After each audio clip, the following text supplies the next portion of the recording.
Hello, welcome to आगम classes. Polity के इस लेक्चर में आप सभी का हार्दिक स्वागत है।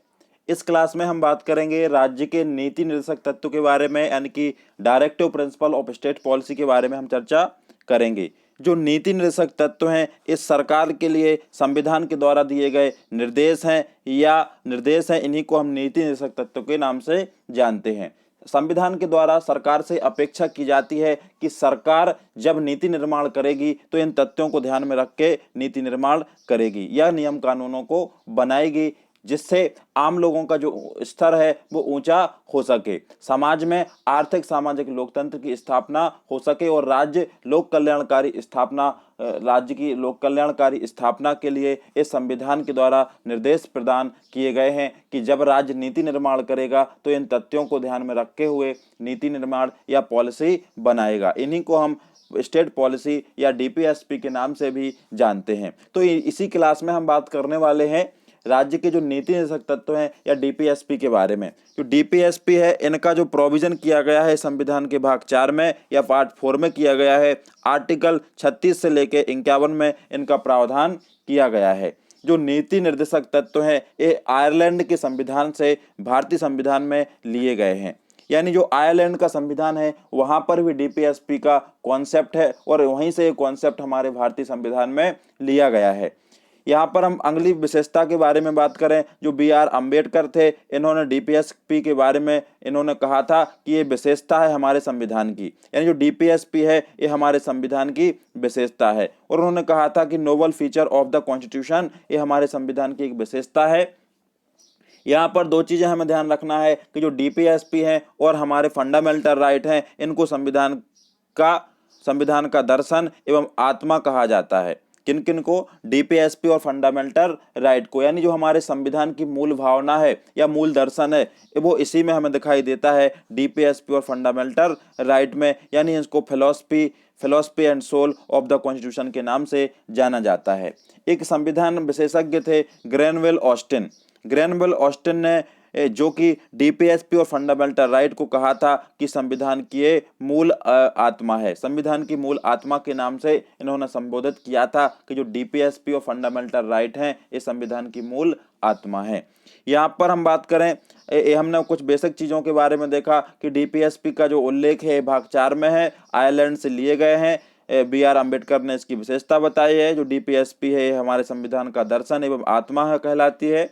यदि हम बात करें इसके उद्देश्य की, यानी इसका मेन जो ऑब्जेक्टिव है वो क्या है, तो इसका उद्देश्य होता है कि ऐसे राज्य की निर्माण करना, इसका उद्देश्य होता है लोक कल्याणकारी राज्य की स्थापना करना, यानी ऐसे राज्य की स्थापना करना जहां पर लोगों के हितों की अधिक से अधिक रक्षा की जा सके या अधिक से अधिक उनके जो हित हैं उनको पूरा किया जा सके। यहाँ पर एक और इसकी विशेषता होती है, उद्देश्य होता है आर्थिक और सामाजिक लोकतंत्र की स्थापना करना। यानी डीपीएसपी का जो प्रमुख उद्देश्य होता है, प्रमुख एम्स होता है, ऑब्जेक्टिव होता है कि ऐसे राज्य की निर्माण करना है, लोक कल्याणकारी राज्य की, यानी पब्लिक वेलफेयर स्टेट की यहाँ पर स्थापना करना नीति निर्देशक तत्व का मेन ऑब्जेक्ट होता है। साथ ही में यहाँ पर आर्थिक और सामाजिक लोकतंत्र की स्थापना की जाए। ये जो डीपीएसपी होते हैं एक गैर न्यायोचित हैं, यानी नॉन जस्टिबल हैं। इन्हें सरकार इन्हें लागू करने के लिए बाध्य नहीं है, यानी सरकार को ये निर्देश तो है संविधान के द्वारा, लेकिन ये फोर्सेबल नहीं है कि सरकार को इसे लागू करना ही पड़ेगा।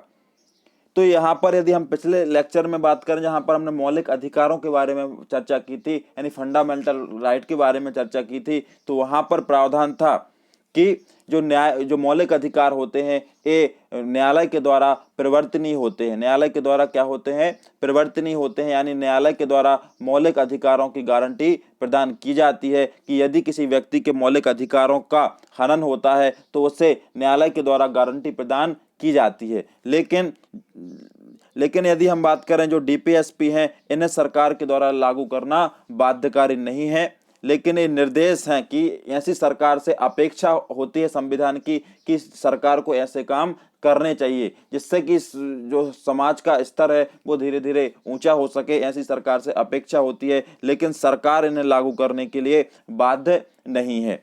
तो यहाँ पर हमने बात की कि डीपीएसपी होते हैं, इनका जो मेन ऑब्जेक्टिव होता है लोक कल्याणकारी राज्य की स्थापना करना। अब हम यहाँ से बात करेंगे जो नीति निर्देशक तत्व हैं उनके उनके बारे में कि जो कहाँ पर कौन से आर्टिकल में क्या प्रावधान किए गए हैं। तो यदि हम बात करें कि इनका जो प्रोविजन किया गया है आर्टिकल 36 से लेकर 51 तक नीति निर्देशक तत्व या डीपीएसपी का प्रावधान किए गए हैं। अब इसके अंतर्गत हम ये बात देखेंगे कि जो संविधान के द्वारा राज्य के लिए निर्देश दिए गए हैं उन्हीं का उल्लेख 36 से लेकर 51 तक किया गया है, उन्हीं को हम पढ़ने वाले हैं। तो इन दो आर्टिकल को हम एक साथ पढ़ेंगे, आर्टिकल 36 और 37 को। आर्टिकल 36 और 37 को हम एक साथ याद करेंगे। तो यहाँ पर जो 36 में बात कही गई है राज्य की परिभाषा के बारे में। राज्य की परिभाषा जो हमने आर्टिकल 12 में पढ़ी थी कि राज्य के अंतर्गत राज्य की केंद्र की सरकार और केंद्र की जो संसद है वो आती है, राज्य के अंतर्गत राज्य की सरकार और राज्य की विधानसभा आती है, राज्य के अंतर्गत स्थानीय निकाय हैं वो आते हैं। यानी ऐसे ही यहाँ पर भी राज्य की परिभाषा प्रदान की गई है, राज्य को परिभाषित यहाँ पर किया गया है। तो राज्य की यहाँ पर परिभाषा दी गई है आर्टिकल 36 में।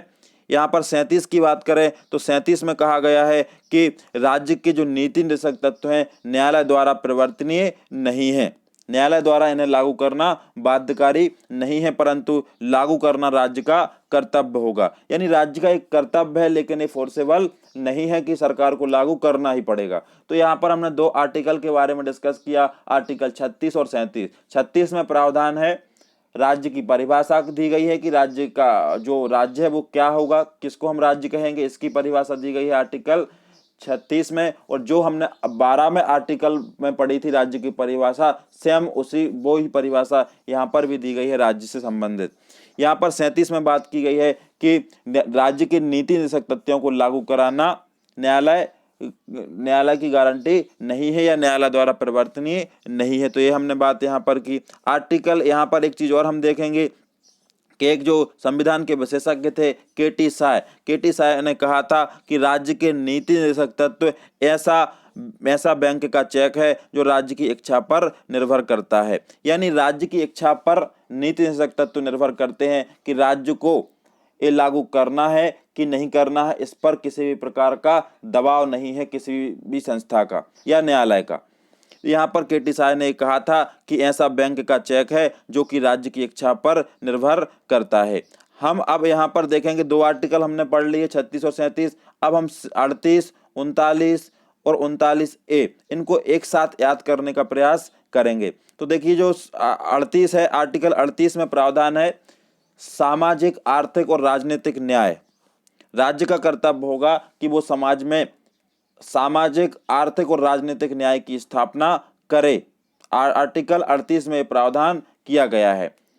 यहाँ पर कहा गया है कि आय, प्रतिष्ठा, सुविधाओं और अवसर की असमानता को समाप्त किया गया। आर्टिकल किसके तहत? आर्टिकल जो इसमें प्रावधान थे इसको समाप्त कर दिया गया है 44वें संविधान संशोधन 1978 के द्वारा। यानी कि 44 व जो कॉन्स्टिट्यूशनल अमेंडमेंट एक्ट है 1978 के द्वारा इसको समाप्त कर दिया गया है।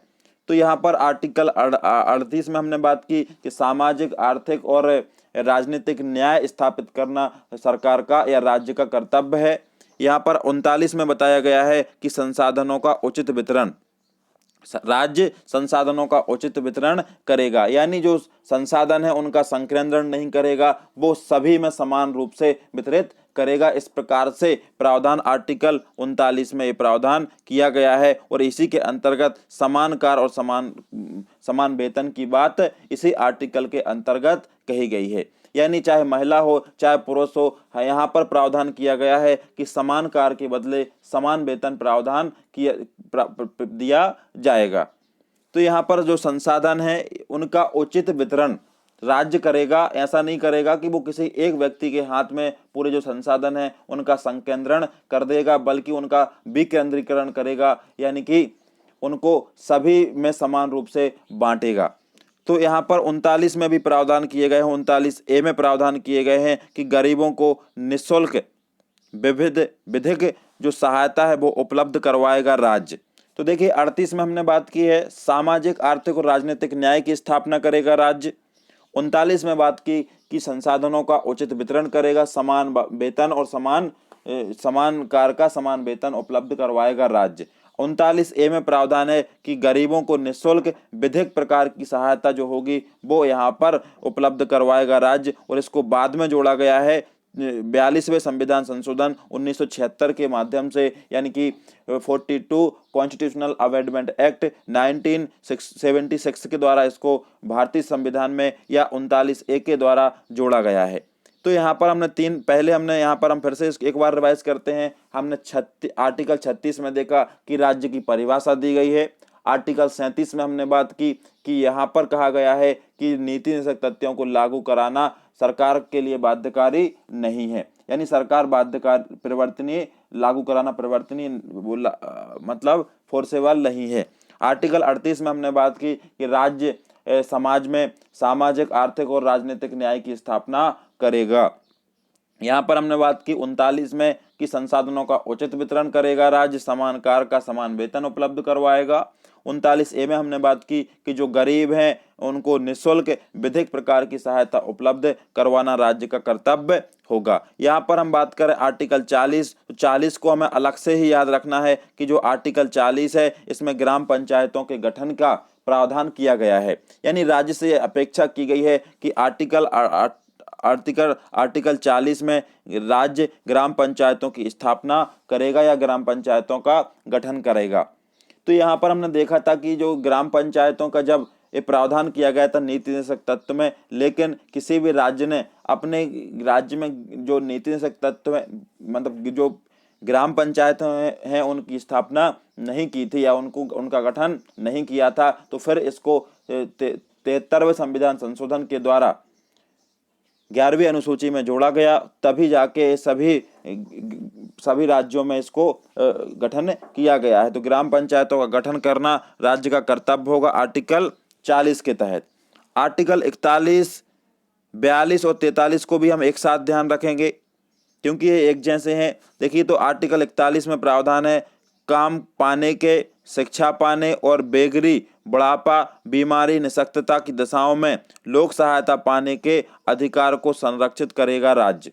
यानी कुछ ऐसी दशाएं प्रदान की गई जैसे बुढ़ापा, निःशक्तता, बीमारी आदि दशाओं में राज्य का कर्तव्य होगा कि राज्य ऐसे लोगों की मदद करेगा। आर्टिकल 41 में प्रावधान किया गया है। आर्टिकल 42 में प्रावधान किया गया है कि काम की न्याय संगत और मानवोचित दशाओं तथा प्रसूति सहायता उपलब्ध करवाएगा या प्रबंध करेगा राज्य। तो काम की जो न्याय संगत और मानवोचित दशाओं तथा प्रसूति जो प्रसूति सहायता है उसके लिए यहाँ पर सहायता प्रदान करेगा राज्य, यानी कि जो प्रसूति सहायता के संबंध में यहाँ पर प्रावधान या उपबंध किया गया है। आर्टिकल 43 में प्रावधान है कि राज्य कुटीर उद्योगों को बढ़ावा देगा, यानी ऐसे उद्योग जैसे कि सिलाई, कढ़ाई, बुनाई, इस प्रकार के जो उद्योग होते हैं उनको हम कुटीर उद्योग के नाम से जानते हैं। और राज्य से यह अपेक्षा की जाती है आर्टिकल 43 के अंतर्गत कि राज्य ऐसे उद्योगों को बढ़ावा देगा। और यहीं पे 43A में प्रावधान जो कि बाद में जोड़ा गया है, ऐसे बताया गया कि जो उद्योग होंगे उद्योगों के प्रबंधन में मजदूरों की भागीदारी सुनिश्चित की जाएगी। इसको बाद में जोड़ा गया है 42वें संविधान संशोधन 1976 के द्वारा कि जो कुटीर उद्योग हैं उनमें मजदूरों की भागीदारी सुनिश्चित की जाएगी। आर्टिकल 43B में प्रावधान है कि जो सरकारी समिति हैं यानी कोऑपरेटिव समिति, इनको भी बाद में जोड़ा गया है 97वें संविधान संशोधन 2011 के द्वारा। अब हम बात करते हैं आर्टिकल 44 की। आर्टिकल 44 में हमें ध्यान रखना है, आर्टिकल 44 में प्रावधान है सभी नागरिकों के लिए एक समान नागरिक संहिता लागू करेगा राज्य। यानी यहाँ पर देखना है कि 44 आ रहा है, 44 यानी 44 एक जैसे दिख रहे हैं। तो यहाँ पर हमें ये भी ध्यान रखना है कि राज्य सभी नागरिकों के लिए समान नागरिक संहिता यानी यूनिफॉर्म सिविल कोड की स्थापना राज्य के द्वारा की जाएगी, यानी जो कानून होंगे वो सभी के लिए समान होंगे। ऐसे कानून का निर्माण राज्य के द्वारा किया जाएगा। ऐसे तत्व या जो कानून है वो निर्देश हैं वो बनाए जाएंगे राज्य के द्वारा। तो 44 से याद रखना है 44 यानी एक जैसे हैं, तो यहाँ पर समान नागरिक संहिता यानी सभी के लिए समान नागरिक संहिता। 45 में प्रावधान है कि 6 वर्ष से कम आयु के बच्चों की शिक्षा एवं देखभाल का प्रबंध राज्य का होगा और इसको 86वें संविधान संशोधन अधिनियम 2002 के द्वारा इसमें जोड़ा गया है। पहले जो हमने बात की थी आर्टिकल 21A में प्रावधान है कि 6 से 14 वर्ष के बालकों को निःशुल्क सहायता प्रदान करेगा राज्य। ये मौलिक अधिकार के अंतर्गत इसको यहाँ से उठा के वहाँ पर जोड़ दिया गया है। इस कारण से यहाँ पर प्रावधान किया गया है कि 6 से कम आयु वर्ग के जो बच्चे हैं उनकी शिक्षा और उनकी देखभाल का प्रबंध राज्य का होगा। इसका प्रावधान किया गया है आर्टिकल 44 में। यहाँ पर हम बात करें जो 46 आर्टिकल है, 46 में प्रावधान किया गया है अनुसूचित जाति अनुसूचित जनजाति के जो कमजोर वर्गों के लिए शिक्षा और अन्याय और जो शोषण से यहाँ पर सुरक्षा प्रदान करने का बात राज्य से कही गई है। तो आर्टिकल 46 में अनुसूचित जाति और अनुसूचित जनजाति के जो कमजोर वर्गों के लोग हैं उनके लिए शिक्षा और अन्याय जो शोषण का शिकार है उनकी शोषण से सुरक्षा प्रबंध कराने का कर्तव्य राज्य को होगा। यहाँ पर 47 में प्रावधान किया गया है कि पोषाहार स्तर और जीवन स्तर को ऊंचा करने तथा लोक स्वास्थ्य का सुधार करने का कार्य राज्य का होगा। यानी पोषाहार स्तर को ऊंचा करना, जीवन स्तर को ऊंचा करना राज्य का एक कर्तव्य होगा। यानी सरकार ऐसे जो नशीले पदार्थ या शराब है इन पर प्रतिबंध लगाएगा। ऐसा राज्य ऐसे कर्तव्य की अपेक्षा संविधान के द्वारा की जाती है कि लोगों के पोषाहार स्तर को जीवन स्तर को ऊंचा उठाने के लिए नशीले जो पदार्थ हैं, शराब है, इन सब पर प्रतिबंध राज्य लगाएगा। ऐसा प्रावधान किया गया है आर्टिकल 47 में। आर्टिकल 48 की बात करें, आर्टिकल 48 में प्रावधान है कि कृषि तथा पशुपालन को बढ़ावा देने का कार्य करेगा राज्य। तो कृषि और पशुपालन को बढ़ावा देने का कार्य करेगा राज्य। इसको बाद में जोड़ा गया है पर्यावरण संरक्षण, जिसको 48A के अंतर्गत 42वें संविधान संशोधन 1976 के द्वारा प्रावधान इसको जोड़ा गया है। यहाँ पर हम बात करें जो आर्टिकल 49 है, इसमें कहा गया कि जो राष्ट्रीय महत्व के स्मारक हैं उनका संरक्षण करेगा राज्य या उनकी सुरक्षा करने का दायित्व राज्य का होगा। जैसे लाल किला हुआ, ताजमहल हुआ, ऐसे कई सारे जो इमारतें हैं या स्मारक हैं उनकी सुरक्षा करने का कर्तव्य राज्य का होगा। ये बात कही गई है आर्टिकल 49 के अंतर्गत। अनुच्छेद 50 में प्रावधान है कि न्यायपालिका को कार्यपालिका से अलग करना। देखिए जो न्यायपालिका के अंतर्गत प्रधानमंत्री, राष्ट्रपति, मंत्री परिषद आती है, मुख्यमंत्री आते हैं, राज्यपाल आते हैं, ये सारे उनकी मुख्यमंत्री की जो मंत्री परिषद है वो आती है। और यदि हम न्यायपालिका के अंतर करें तो जज आते हैं, जो जजेस होते हैं सुप्रीम कोर्ट के जजेस हैं, हाई कोर्ट के जजेस हैं वो आते हैं। तो इनको जो आर्टिकल 50 में प्रावधान है कि राज्य ऐसी पॉलिसी का निर्माण करेगा कि न्यायपालिका और कार्यपालिका को अलग अलग किया जा सके। तो ये 50-50 से अपन को याद रखना, 50-50 यानी कि न्यायपालिका और कार्यपालिका के जो अलग अलग करना, उनके अलग अलग करना उनको। आर्टिकल 51 में प्रावधान है कि अंतर्राष्ट्रीय शांति और सुरक्षा की हमेशा स्थापना करना, अंतर्राष्ट्रीय शांति और सुरक्षा की हमेशा बात करना, ये प्रावधान किया गया है अनुच्छेद 51 में। तो इस प्रकार से कुछ आर्टिकल दिए गए हैं जिनका प्रावधान हमने देखा 36 से लेकर 51 में इसका प्रावधान किया गया है। एक बार हम फिर से इनको रिवाइज करते हैं।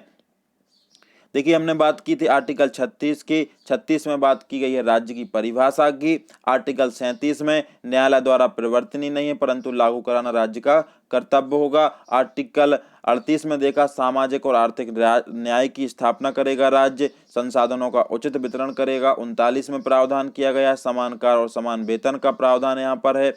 आर्टिकल 39A में प्रावधान है कि गरीबों को निःशुल्क विधिक सहायता उपलब्ध करवाना राज्य का कर्तव्य होगा। 40 में हमने बात की ग्राम पंचायतों का गठन राज्य करेगा। अनुच्छेद 41 में बात की है कि बुढ़ापा और ऐसी कुछ दशाओं में राज्य उन लोगों की सहायता करेगा। 42 में प्रावधान है कि काम की न्याय संगत और मानवोचित दशाओं तथा प्रसूति सहायता का प्रबंध राज्य करेगा। कुटीर उद्योगों को बढ़ावा देगा और कुटीर उद्योगों के में प्रबंध के लिए मजदूरों की भागीदारी सुनिश्चित की जाएगी 43A में।